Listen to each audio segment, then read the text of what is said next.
Hi, I'm Juan Blea, substance abuse counselor and writer from Santa Fe, New Mexico, and today I'm going to talk a little bit about how to know if a behavior has become an addiction. So basically there's been a lot of questions coming to me lately about internet addiction and things like that, basically behaviors, and how do you know if a behavior has become an addiction?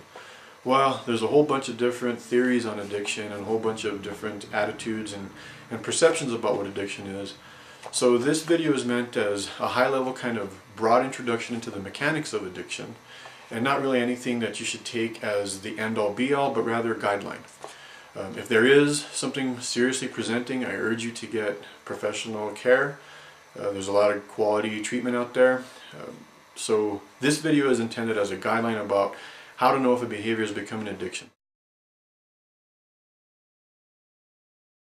So really, if somebody is doing something and their life is seeming to become unmanageable, well, keep in mind that when it comes to addiction, there are 3 C's that are the hallmark features of addiction, and those 3 C's are control, consequence, and compulsion.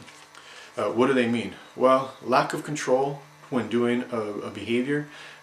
Also, there's adverse consequences around the behavior, and yet they continue to do it.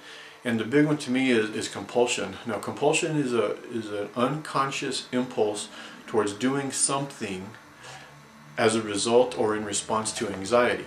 You couple that with shame after the behavior, then you have anxiety and shame working together, and you're going to have a really strong, uncontrollable impulse to do a behavior to relieve the anxiety. So it ends up looping itself out. Now, when you couple compulsion with adverse consequences and lack of control, then there is a really high likelihood that there is an addiction presenting.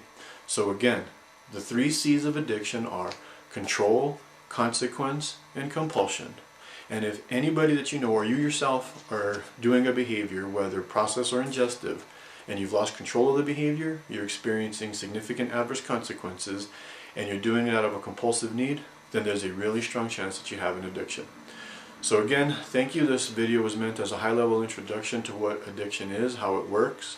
It's far more complex than that. However, just as a high level, those are the 3 items to keep in mind. The 3 C's: control, compulsion, and consequence.